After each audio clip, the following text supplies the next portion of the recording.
Salam kanalı izleyicileri, salamlayıram hər birinizi. Bu günlərim sizinlə 9-cu sinif ədəbiyyat dərsliyindən Əli Kərimin Qaytar ana borcunu şeirinin deməli tapşırıqlarının davamını işləyirik. Tapşırıqlar biz işləmişik. 2-ci dərsə qədər işləmişik. 1-ci tapşırıqları işləmişik. 1-ci dərsin tapşırıqlarını bugün də sizinlə 2-ci dərsin tapşırıqlarını işləyəcəyik. Diqqətli oluruq, dəftərimiz, qələmimiz qarşımızda olur və deməli tapşırıqları işləməyə başlayırıq. Əvvəlcə sizdən xahiş edəcəm ki, kanala abunə olmadan baxanlar mütləq kanala abunə olmağı yaddan çıxartmayın. Dərslərimiz davamlı gəlir. İstəklərinizə uyğun çəkirəm dərsləri və videonu bəyənirsinizsə təbii ki, bəyənməyi və paylaşmağı yaddan çıxartmayın. Burada Əli Kərimin deməli şeirə diqqətlə bir də nəzər salağın. Qaytar ana borcunu şeirində necə idi? Ana bir oğul böyüdür. Deməli atanın öldüyü günü, hansısa o günü ana uğursuz gün adlandırır. O uğursuz günü, ərinin öldüyü o günü oğluna bildirmir. Oğluna deyir, ürəyində deyir, ana öz ürəyində ağlayır, amma oğluna gülmək öyrədir. Oğluna heç bir şeydə körlük vermir, özü yemir, oğlunu yedirdir, geymir, oğlunu geydirir və bir oğul böyüdür ki, oğul deyir çatma qaş, gensinə, yəni çiyinləri enli. Belə bir oğul böyüdür ki, oğul deyirəm sənə, oğul deyir instituta deyir, qızıl medalla geldi. İnstituta qızıl medalla geldi. Yəni, məktəbi qızıl medalla bitirir və instituta qızıl medalla daxil olur. Yəni, oğul təhsildən geri qalmır. Düşər ki, yəni onların çətin yaşam dövrü, atanın müharibədə ölməsi, ananın bu qədər əziyyət çəkməsi, işləməsi, oğul böyütməsi övladın düşər ki, yəni təhsilində bir gerilik yaradır, övlad oxumur, övladın təhsili zəif olur. Əksinə, övlad qızıl medalla instituta daxil olur. Və o oğlan ara gedir, Bakıya gedir. Biz deyilmir bizə ki, hansı kətdəndir, rayondadır bu hadisə. Amma biz bilirik ki, hansı bir kətdə baş verir və oğlan Bakıya gedir. Bakıya gedəndən sonra 4 il keçir. Anaya ara sıra məktublar yazırmış, tətillərdə hərdən bir gəlirmiş, gedirmiş. Amma 4 il keçəndən sonra deyir ki, artıq deyir, nə məktublar deyir, geri məktublar deyir, əzik üzük getdi, məktublar deyir, bezdi, qayıtdı, gəldi. Yəni məktublar da ünvana çatmadı. Sonra ana deyir, bu məktubların gedib belə çatmamasında deyir, oğlunu deyir, heç vaxt günahlandırmır. O tramvayı, deməli, dənizi günahkar bilir ana və yenə də ürəyində ağlayıb ana oğluna gülmək öyrədirdi. Ona görə də oğlunun nankör çıxacağı haqqında ana heç bir zaman düşünmür. Ana heç bir vaxt oğlunu günahkar bilmir. Amma 4 il keçəndən sonra oğuldan ümumiyyətlə nə məktub gəlir, nə də ki, deməli, oğuldan cavab çıxır. Ana deyir, bir oğul böyütdü ki, həmən oğul deyir, getdi başqasına qismət oldu. Yəni gedir başqası ilə ailə qurur, başqasına olur və burada nə çıxır nəticədə? Oğul ananı unudur. Oğul ananı, nəinki o ananın öyrətdiklərini, oğul ümumiyyətlə ananı unudur. Və müəllif ana tərəfdədir, ananı müdafiə eləyir.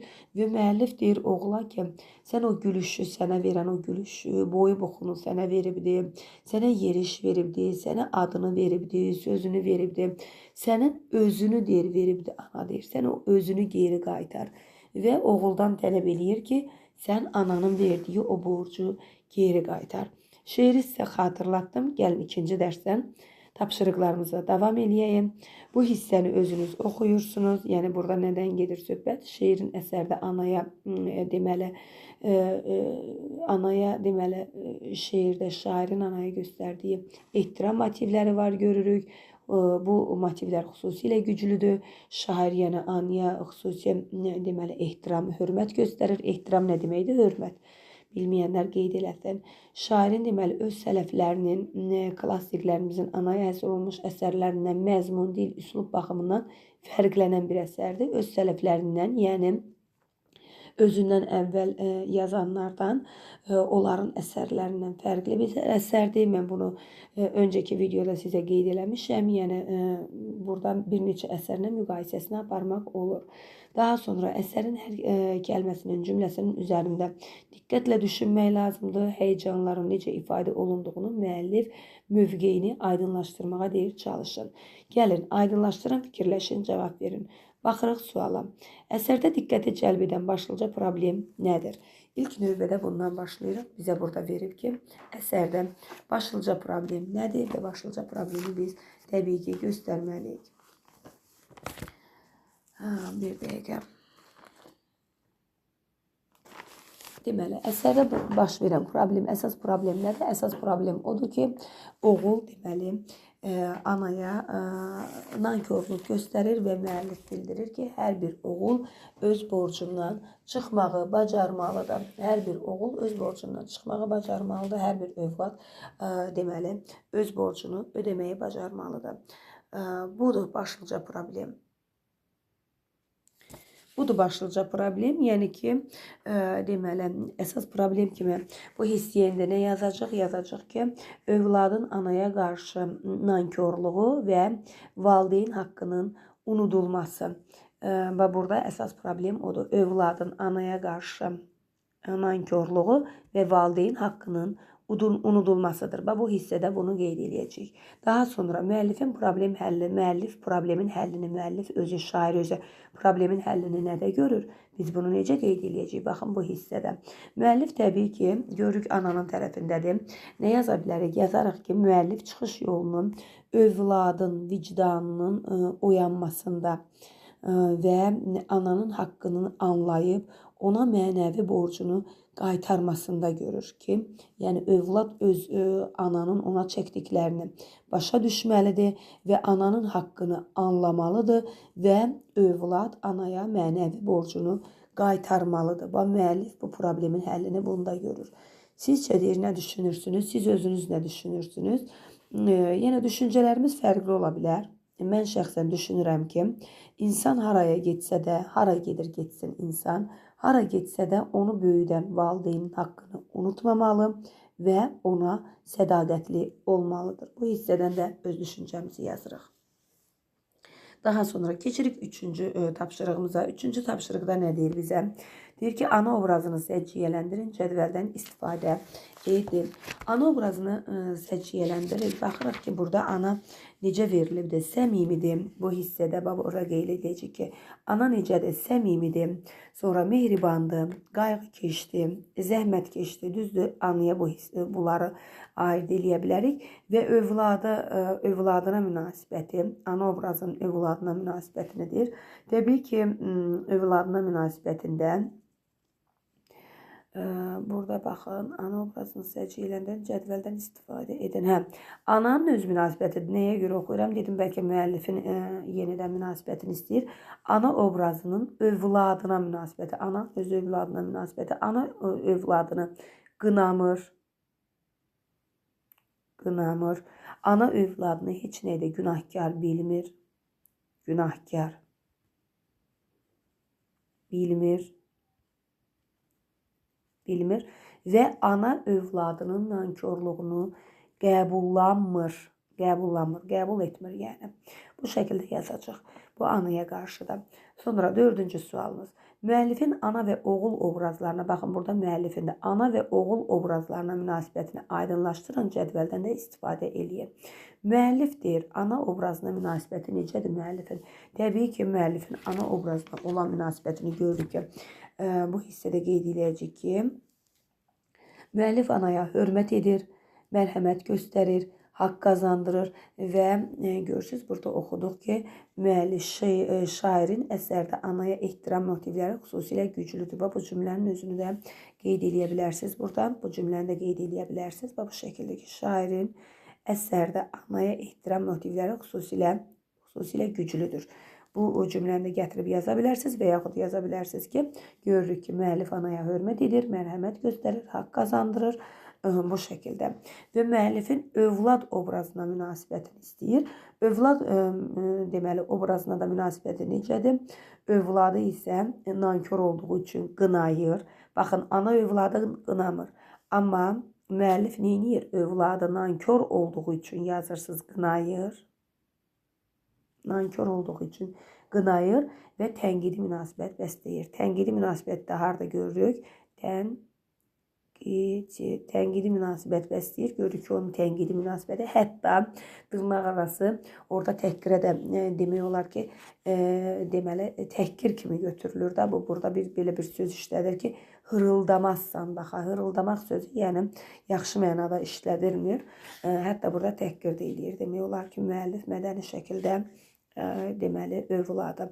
Bura yazılıb oğul obrazına münasibəti, deməli müəllif övladından kör olduğu üçün qınayır, tənqidi münasibət bəsləyir. Daha sonra bu hissədən yazdıq. Daha sonra 5-ci sualımıza baxırıq. 5-ci sualda bizdən nə idi istəyir? 5-ci sualda deyir ki, əsərin bədii gözəlliyinin, təsir gücünün artırılmasında təsvir ifadə vasitələrinin rolunu, deməli, rolunu müəyyənləşdirin. Bədii təsvir ifadə vasitələrinə aid nümunələr. Əsərdə bədii təsvir ifadə vasitələrinə aid nümunələr hansıdır? Deməli, öncəki videoda da göstərmişdik. Baxın, buradakı nümunələrə də baxağın. Bir gözəl, bir sevimli oğul böyütdü ana, ürəyində ağlayıb gülmək öyrətdi ona. Baxın, oğul böyütdü ana. Olmalıdır ki, ana oğul böyütdü. Düzdür, oğul böyütdü ana. Söz sırası pozulub. Burada nə var? İnversiya. Bax, aparıb bu nümunəni yaza bilərsiniz. Yazarsınız ki, inversiya var. İnversiya. Burada inversiya var. Aparıb bu hissəni bura yazırsınız. Buradan bir qoyursunuz. Həmən cümləni yazırsınız və burada da inversiya olduğunu göstərsiniz. Əsərin bədii gözəlliyinin, fikrin təsir gücünün artırılmasında onların rolu necədir? Burada yazırsınız inversiya. Daha sonra vergül qoyun, yazırsınız ki, deməli, şair söz sırasını pozaraq, deməli, şeirə müxtəlif gözəllik qatmışdı. Daha sonra ana məktubu yazdı ki, yanıltma gümanımı, güman bilirsiniz də, yəni ümidimi, pul nədir, pul deyirsən, göndərərəm canıma. Bir lal olur, sözsüz bir lal olarsan, yerişir. Deməli, qaytar ana borcunu, o borc sənin özünsən, özünü qaytar geri. Burada yoxdur. Baxırıq sonra. Görək nə, harada nə var? Deyir ki, şirin-şirin sözləri görsünüz. Qaytar o dilindəki şirin-şirin sözləri. Yenə gətiririk, yazırıq bura şirin-şirin sözləri. Yenə yazırıq, buradan 2 qoyuruq. Yenə yazırıq, qaytar o dilindəki şirin-şirin sözləri. Bu hissəyə yazdınız. Bu nədir? Şirin-şirin sözlər. Bilirik ki, şirin söz olmur. Epitetdir, epitet. Və yazırsınız epitet. Sonra da yazırsınız ki, deməli, bədii təyindir və şirin-şirin sözlər sözün təsir gücünü artırıbdır. Məktublar bezdi gəldi. Görürsünüz, məktublar bezdi gəldi. Bezmək bilirik ki, insana aiddir. Yenə də gətiririk, buradan yazırıq 3. Yazırıq ki, məktublar bezdi gəldi. Bezdi gəldi. Bu hissədən də yenə yazacaq ki, bu hissədən də nə yazırıq? Məktubları bezmək kimə aiddir? İnsana aiddir da bezmək. Yazırıq metafordur. Metafordur və insana aid olan, deməli, hissin məktublar üzərinə köçürülməsi. İnsana aid olan hissi, duyğunu məktublar üzərinə köçürübdür. Bu şəkildə bəsdir, bu qədər. Yəni, istəsəniz, davam eləyib, axtarıb özünüz də tapa bilərsiniz. Silirəm buranı, yəqin ki, yazdınız. Yazmayanlar videonu saxladıb, baxsınlar. Keçirik növbəti suala, 6-cı suala.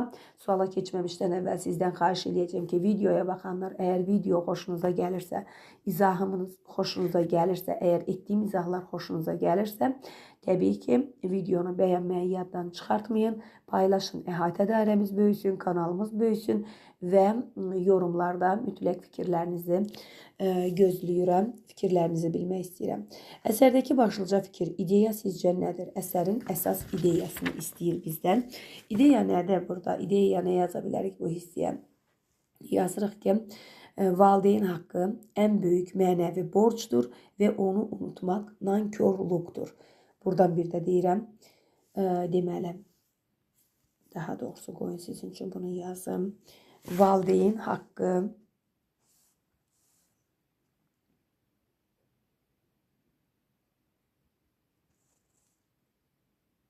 valideyn, yoxdur valideyn.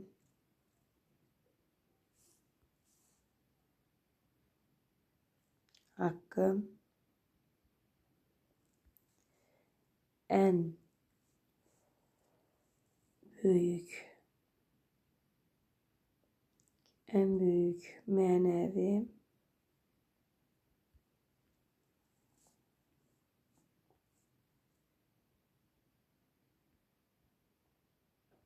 borcdur ve onu unutmak.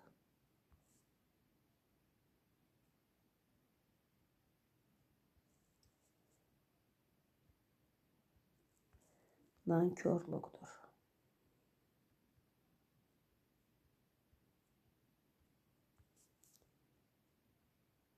Onu unutmak nankörlükdür. Əsərin deyəsi budur. Valideyn haqqı ən böyük mənəvi borcdur və onu unutmaq nankörlükdür. Bunu nə edirik? Deməli, əsərin əsas ideyası hissəsində, baxın bu hissədə qeyd edirik, yazırıq. Və deyir, nə üçün belə düşünürsünüz? Niyə belə düşünürük? Bax, indi bizdən bu fikir istəyir. Bu hissəyə yazacaq ki, niyə belə düşünürük? Çünki, baxın, yenə deyirəm, düşüncələrimiz fərqli ola bilər. Amma bu hissədə mənim düşüncəmə görə, çünki anam bütün ömrünü övladına həsr edir və övladım bu fədakarlığı sədaqətlə və hörmətlə qaytarmalıdır. Mən bunu belə düşünürəm ki, övladın borcudur ki, bu fədakarlığı sədaqətlə və hörmətlə qaytarsın. Bir də deyirəm, düşüncələrimiz fərqli ola bilər, yenə yazırsınız. Çünki ana bütün ömrünü övladına həsr edir və övladı bu fədakarlığın sədaqətlə və hörmətlə geri qaytarmalıdır. Daha sonra ümidvaram ki, yazmısınız. Yazmayanlar yenə deyirəm, videonu saxladım, baxın. Evdə iş var, şifahi xalq yaradıcılığında ana obrazı mövzusunda təqdimat istəyir bizdən. Ana deməli obrazı mövzusunda bir təqdimat istəyir. Biz buna nə yaza bilərik? Şifahi xalq yaradıcılığında ana obrazı müqəddəs və uca varlıq kimi təqdim olunur. Təbii ki, necə varlıq kimi? Müqəddəs, uca bir varlıq kimi təqdim olunur. Bilirik ki, şifahi xalq ədəbiyyatında da ümumiyyətlə ana obrazına aid deməli müxtəlif əsərlərimiz var, nağıllar var. Hətta laylalarımızda görürük ki, ana obrazı var ki, canlı balasına qurban eləyir. Laylalarımızdan gəlir bu ana obrazı, əzizləmələrdən gəlir bu ana obrazı, oxşamalardan gəlir bu ana obrazı. Bunları qeyd edə bilərsiniz.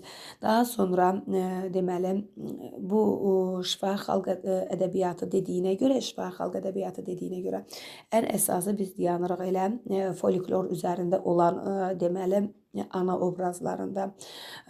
Hətta deməli belə bir kiçik nağılı xatırlatmaq istəyirəm sizə ki, 5-ci sinifdə keçmisiniz, bunu səhv etmirəmsə, belə bir nağıl keçmisiniz ki, bəlkə də ibtidaidə keçmisiniz. Deməli ovçu, deməli uzun illər ovçuluq eləyən bir ovçu ceyranı vurmaq istəyir. Hətta o ceyranın baxışları ovçunu ram eləyir, qoymur o ovçu vura bilmir o ceyranı və ceyranı buraxır, özlüyündə fikirləşir ki, mən onu niyə vura bilmədim və o onun dalınca düşür, gedir ki, görsün o hara gedir, görür ki, deməli onun balası var. Balasına görə o deməli ceyran qaçmır, balasını qoruyur, balasını qoyub qaça bilmir və ovçu deməli ana ceyranın o obrazına görə, ana ceyranın deməli o baxışlarına görə, onun ana ceyranın onu o cür ram etdiyinə görə o ovçuluqdan əl çəkir. Uzun illər etdiyi o deməli özünün peşəsi olduğu, çörək qazandığı o sənətdən, ovçuluq sənətindən əl çəkir. Yəni ana obrazını şifahi xalq yaradıcılığında hətta təbiət üzərində belə yaratmaq olur. Yenə deyirəm, ana obrazı hardan gəlir? Laylalarımızda ana obrazı var, laylalarımızda. Sonra bənzətmələrimizdə var, bənzətmələrdə. Daha sonra daha sonra deməli ana obrazı var. Oxşamalarımızda var. Deyir ki, layla sonra əzizləmələrdə, oxşamalarda deyir, anası qurban boyuna, balam nə vaxt, anan qurban boyuna, balam nə vaxt oyuna, nəsə belə bir şey var da oynayar, boy atar. Bu şəkildə yəni əzizləmələrimiz, oxşamalarımız var. İndi yadıma sala bilmirəm onları. Yəni ana layla deyəndə deyir, balam yatsın, qızıl gülə batsın, anası qurban boyuna, anan qurban gözünə. Bu şəkildə deməli oxşamalarımızda da, bənzətmələrimizdə də ana obrazı var. Amma əsərlər üzərinə gələndə, təbii ki, əsərlər üzərində ədəbiyyatda bir çox əsərlər var ki, demişəm, Müsbət Fəxrəddin əsərində ana obrazı var. Anamın kitabı əsərində ana obrazı var. Hüseyn Cavidin keçən il keçmişsiniz 8-də deyəsən, 8-də keçmişsiniz, bəli. Nə deməli əsəridə ana obrazı var oradakı. Səlma ana, deməli, ana əsərində, Mənzum faciədə ana obrazı var, Səlma ana. Savadsız bir ana olur, amma görürsünüz necə qürurlu bir ana olur, qürurlu bir qadın olur. Tamamilə fərqli obrazlarda. Burada da qaytar ana borcunu.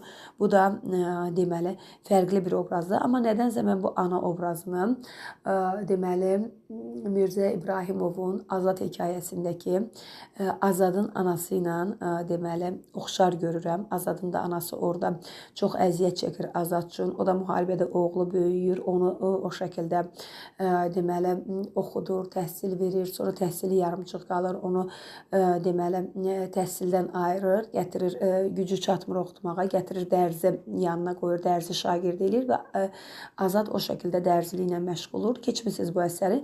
Amma bu əsərlərdə fərq nədir? Fərq odur ki, oradakı ana oğlundan nankorluq görmür. Oğul tam şəkildə mənəvi borcunu demək olar ki, yetirmiş olur. Anaya kömək eləyir. Ananın deməli fədakarlığını qiymətləndirir. Amma buradakı oğul isə fərqlidir. Tam şəkildə nankor bir övladdır. Bu şəkildə yəni mövzunu təqdimatlar hazırlaya bilərsiniz. Bu dediklərimi bir təqdimat şəklində yığıb öz fikirləriniz əsasında işlədə bilərsiniz. Cümlələr hazırlaya bilərsiniz. Tam şəkildə artıq böyümüsünüz deyə tam şəkildə təqdimatı əlinizə hazır vermək istəmirəm. Baxırıq 3-cü dərsə. 3-cü dərsdə nə istəyir bizdən? Tətbiq, müzakirə, yaradıcı işdir. Burada deməli tətbiq eləyəcəyik. Nəyi tətbiq eləyirik? Şeirin birinci parçasını ifadəli oxusuna hazırlaşın deyir. Biz birinci parçanı siz üçün oxumuşam ifadəli şəkildə. Yəni öncəki videoda var. Təbii ki, ifadəli oxusu deyir. Bir yenə kuplet oxuyayım siz üçün. Bir gözəl, bir sevimli oğul böyütdü ana.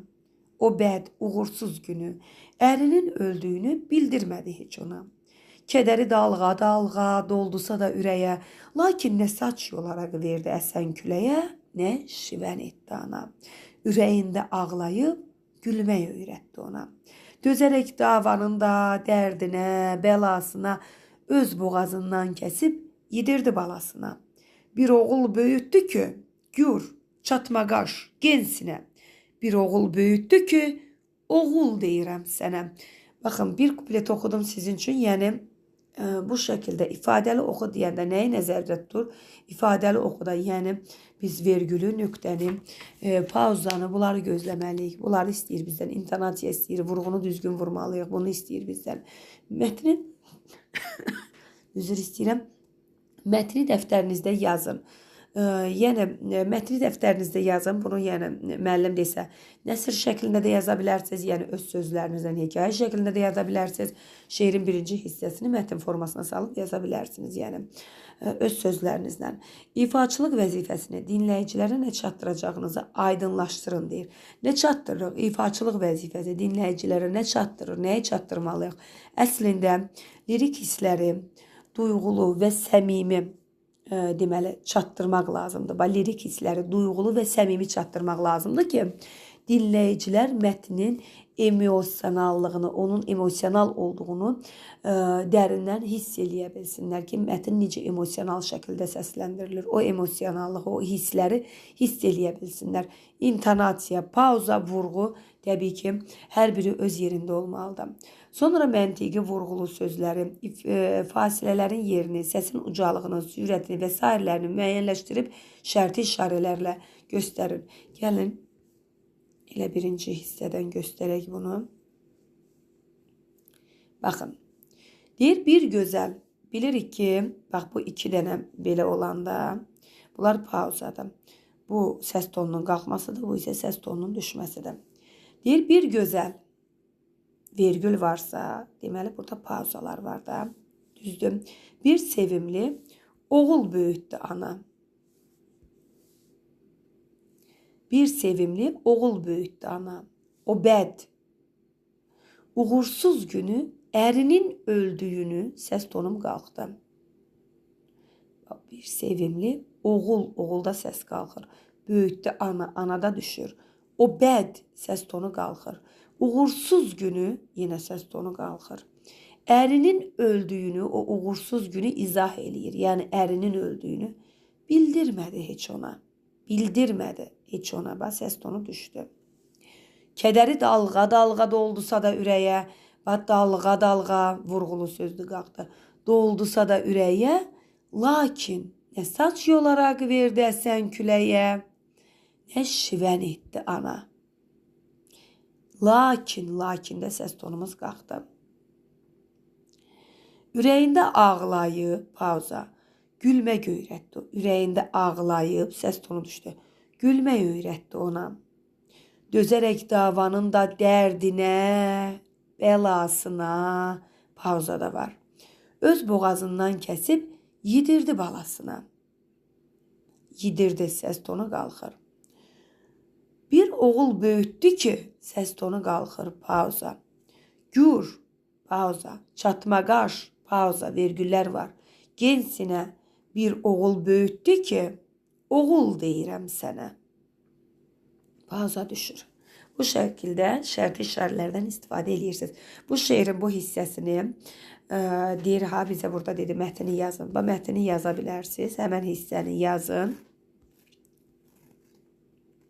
Baxın, burada bizə dedi, buradakı mətni yazın. Dəftərinizdə yazın. Həmən hissəni dəftərinizə yazın və şərti işarələrlə üstündə yaşıl ruçka ilə, yaşıl qələmlə onları göstərin. Daha sonra misraların oxusunda səsinizin alacağı çalarları mətnin kənarında yazın deyir. Səsimiz hansı çalarları alır? Baxın. Bu çalarları yaza bilərik də. Vurğu hansı çalarları alır? Vurğu. Sonra intonasiya. Bir də temper. Yəni temp və pauzalar. Pauza. Bunlara fikir verməliyik. Bu pauzaları dəyişərək deyə bilərik ki, səs tembrimiz də dəyişir. Vurğu, yəni bax gördünüz, şeirin üstündə göstərdim. Səs tonu qalxır, vurğulu sözlərdə, intonasiyada vergülü, nöqtəni gözləyirik.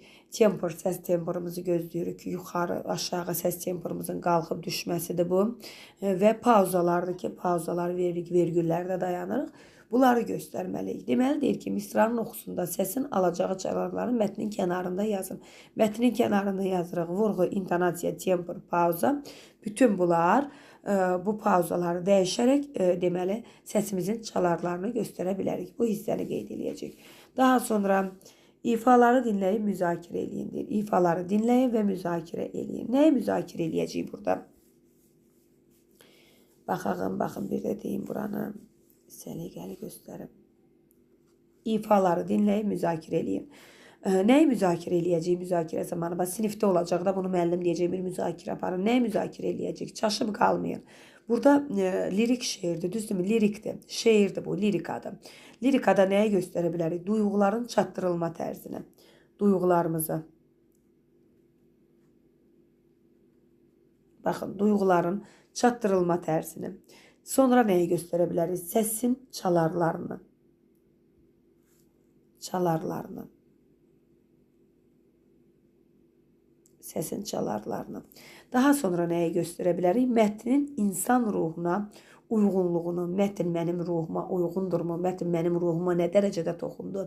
Bir oxucu tərəfindən bu oxunanda o hansı hissləri, çalarları, səs tembri ilə deməli dinləyiciyə çatdıra bildi. Bax bunları ifanı dinləyib müzakirə eləyirik. İfanı deməli mən də oxumuşam, dinləyə bilərsiniz öncəki videoda və yaxud girib deməli bədii qiraətçilərimiz var, aktyorlar var ki, onların ifasında da deməli əsər oxunubdur. Oradan da dinləyə bilərsiniz və müzakirələrinizi apara bilərsiniz. Deməli müzakirədə duyğuları göstərəcək ki, duyğuların çatdırılma tərzini, səsin çalarlarını göstərəcək, dəyişmə çalarlarını mətnin insan ruhuna, yadınızda qalsın, insan ruhuna deməli uyğunluğunu göstərəcək ki, oxucu necə oxuyur və dinləyici onu öz insan ruhuna necə qəbullanır, necə çatır ona. Bunları müzakirə edəcəyik. Daha sonra qeydlərinizi aparın mütləq, çünki bunlara kiçik bir hissə kimi yanaşmayın. Ədəbiyyat heç də asan bir elm deyil.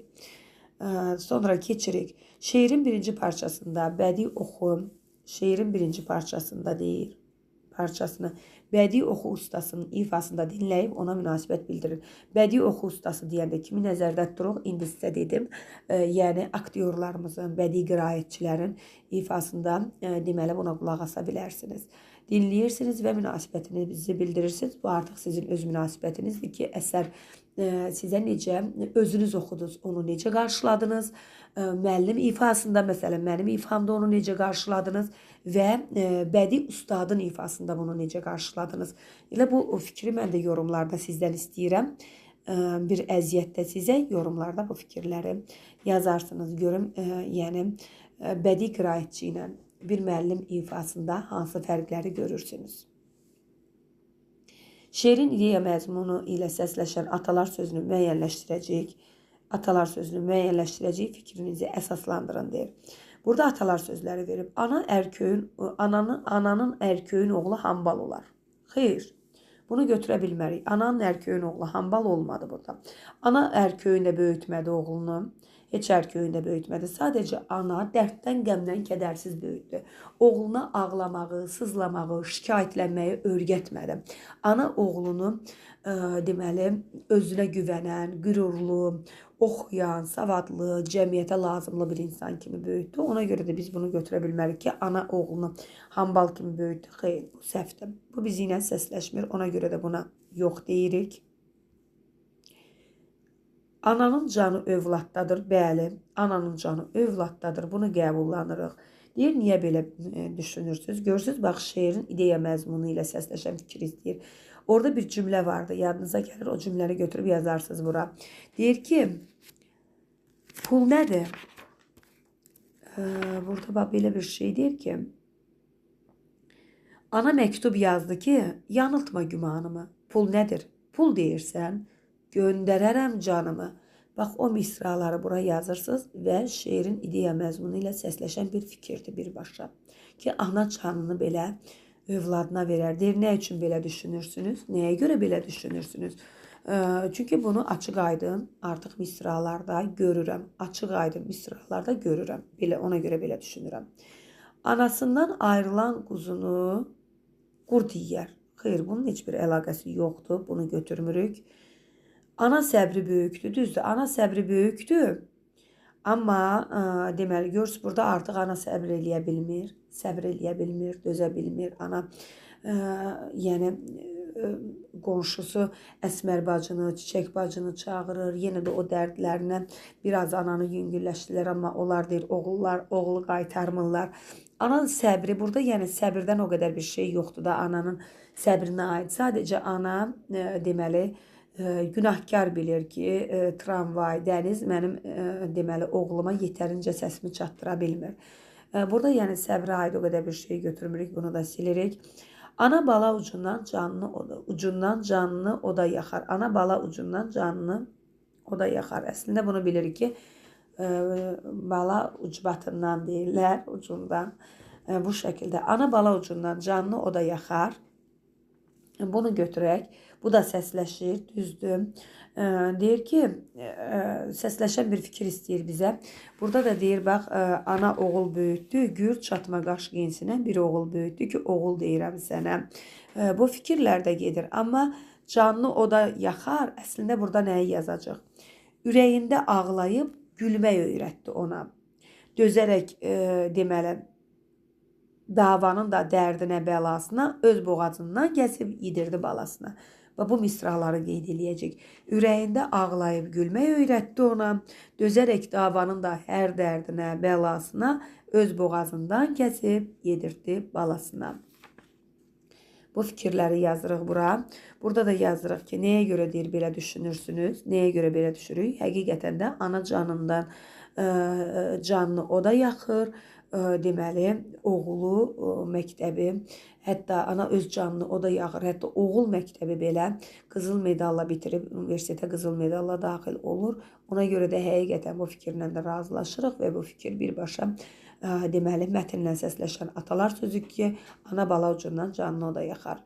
Sonra oğul bəd övlad olsa dərd öldürər ananı. Oğul bəd övlad deyil də axı. Oğlu bəd böyütməmişdi axı ana.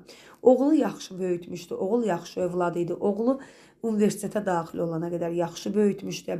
Hətta universitetdə də deyərik yaxşı idi. Oğul deyir özgəyə qismət oldu. Özgəyə qismət oldu. Baxın, o özgəyə qismət olana qədər oğul yaxşı oğul imiş. Oğul özgəyə qismət olandan sonra ananı unudur. Ananı unudur. Yəni özü ailə qurur. Anası ilə olan ailəni unudur. Ana bala olduğunu unudur. Bu da səsləşmir. Yəni ana bəd övlad böyütməmişdi. Ona görə də bunu götürmürük. 2 dənə deməli burada səsləşən fikir oldu. Bu da olmadı, bu da olmadı. Deməli burada 2 dənə səsləşən fikir oldu. Ana canını, ananın canı övladdır. Ana bala ucundan canını o da yaxar. 2 dənə bunları qeyd eləyəcək. Sonra müzakirə edin var burada. Övladın valideyn qarşısında borcunu nədə görürəm? Övladın valideyn qarşısında borcunu nədə görürəm? Əslində çox düşündürücü bir sualdır. Bu suala necə yazmalıyıq?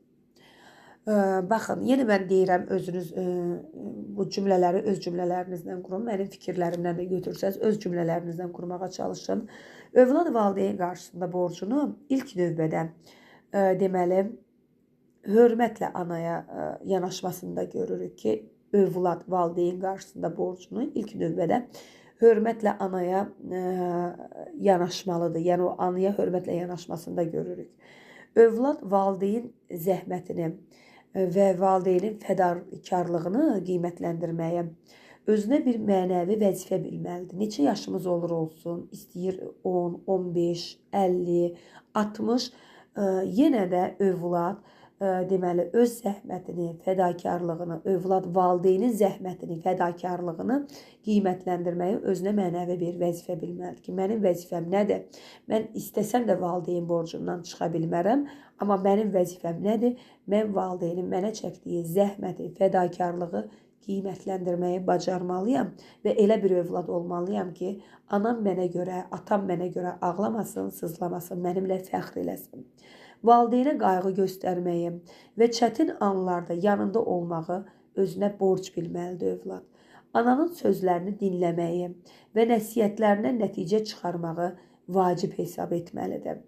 Eyni zamanda övlad yaxşı insan kimi yetişməklə valideynin ümidlərini doğrultmağı öz borcu kimi qəbul etməlidir ki, mən valideynin ümidlərini doğrultmağı mənim birinci vəzifəmdir, borcumdur ki, yəni anam fikirləşir ki, mən böyüyüb. Necə o burada ana fikirləşirdi ki, oğlu böyüyəcək, universitet bitirəcək, qayıdıb gələcək və illərlə onun çəkdiyi zəhmətlərdə oturub o bala çörəyi yeyəcək və oturacaq, o bala bu dəfə qazanacaq, anasına baxacaq, ana ilə bala heç bəlkə də fikirləşmirdi bala çörəyi yeyəcəyini. Sadəcə onun əlinin çörəyə çatması ananın ümidləri idi, ananın deməli onun övladını görmək, onun ailəsini görmək, bunlar ananın deməli haqqı idi. Amma övlad bu haqqı anaya vermədi, ananı bu haqqdan məhrum etdi. Yəni hər kəsə deməli böyük bir dərd kimi görsənən dərddir bu. Allah heç bir valideynə qismət eləməsin. Yəni hər kəs, hər bir valideyn nə istəyər? Övladının xoş gününü görsün, onun yəni övladını görsün, ailəsini görsün, əlinin çörəyə çatmasını görsün. Amma burada təbii ki, ana bunlarla üzləşmir və o övladının nankorluğu ilə üz-üzə qalır. Şeirin ikinci parçasının ifadəli oxusuna hazırlaşın. Yəni ifadəli oxuda yenə deyirəm, öncəki videoda oxumuşam. Diqqətlə açın və baxın. Yenə burada da sondan bir parça sizin üçün oxuya bilərəm ki, deyir burada müəllifin sözləri var ki, qaytarsan o sözləri sözsüz ki bir lal olarsan. Qaytarsan o yerişi yerindəcə qalarsan. Qaytarsan o gülüşü hırıldamazsan daha. Qaytar. Qaytar onları. Qaytar, qoyma sabaha. Sən ki dərd verdin, oğul, sənə gülüş verənə. Oğul demərəm sənə. Deyirəm ki, o boyu, o buxunu qaytar geri. Deyirəm ki, varını, yoxunu qaytar geri. Qaytar onun borcunu. Gülüşünü, adını, sözünü qaytar geri. Qaytar ana borcunu. O borc sənin özünsən, özünü qaytar geri. Çok güzel şiirdi, muhteşem şiirdi. Bu kadar. Fikirlerinizi yorumlarda gözləyirəm. Ümidvaram ki, bütün deməli əsərin təhlilini verdim, tapşırıqlardan yararlana bildiniz. Növbəti videoda da isteklerinize uygun olarak növbəti əsərlərimiz gələcək. Fikirlerinizi almak istəyirəm yorumlarda. Videonu beğendinizsə beğenmeyi yaddan çıxartmayın, paylaşın ki, əhatə dairəmiz böyüsün. Sağ olun, növbəti videoda görüşərik.